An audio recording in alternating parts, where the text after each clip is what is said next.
呢一隻咧就係珠海嘅白切雞，睇起身個油脂咧都幾靚仔嘅，但係我中意豉油雞多啲。呢度3代傳承，有冇珠海人企出嚟講一講呢？今期咧就我哋同大灣區 family 一個家庭聚會啊，有得我鄧小嫻，點會冇女啊？不過係男 A 女面喎。早晨，我係鄧小嫻。之前咧就去過海皇，今次嚟埋呢間漁村，啲嘢咧好似真係幾高性價比喎。嗱，目測呢個味寶咧做得唔差嘅，呢個係珠海魚生，其實同順德魚生有咩區別呢？如果今晚咧係我點菜嘅話咧，我肯定叫啲九肚魚同埋呢啲仲識喐緊嘅魚仔噶嘛。嚟到珠海咧，點可以唔食埋佢啲蟹同埋啲海鮮呢？呢條金線咧，感覺上煎起身一定係好食嘅。南 A 裏面嘅咁多女仔喺度咧，點可以唔食翻個趙啷啷咧？呢個真係脆脆口口啱晒女仔啊！呢隻牛咧係斗門牛嚟嘅，整真好食，無論煲湯定係80都好好食嘅。一個粵菜咧，點可以唔食燒鵝呢？作為呢個燒鵝嘅話咧，我覺得係中規中矩嘅，但係加埋嗰個價錢嘅話咧，直頭係性價比好高啊！咁我哋人多啊，個菜的確上得好多，咁我哋揾幾個重點嘅菜咧去介紹一下。如果你係中意食河豚嘅話咧，呢度真係乜做法都有啊！呢條炆河豚咧，的確係唔錯嘅。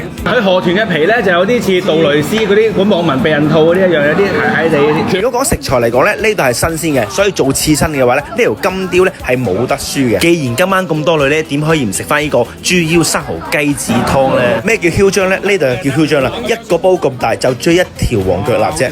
潮汕老菜鋪呢個黃魚咧係成晚最出色嘅菜，我哋真係全部清晒碟啊！聞落好香，正常發揮啊呢個。其實今晚咧又有鮑魚刺身，又有其他咁多菜食嘅話咧，都係100蚊鬆啲個頭咧，我覺得係絕對性價比好高嘅。如果聚餐嘅話咧，呢間咧都係一間唔錯嘅選擇。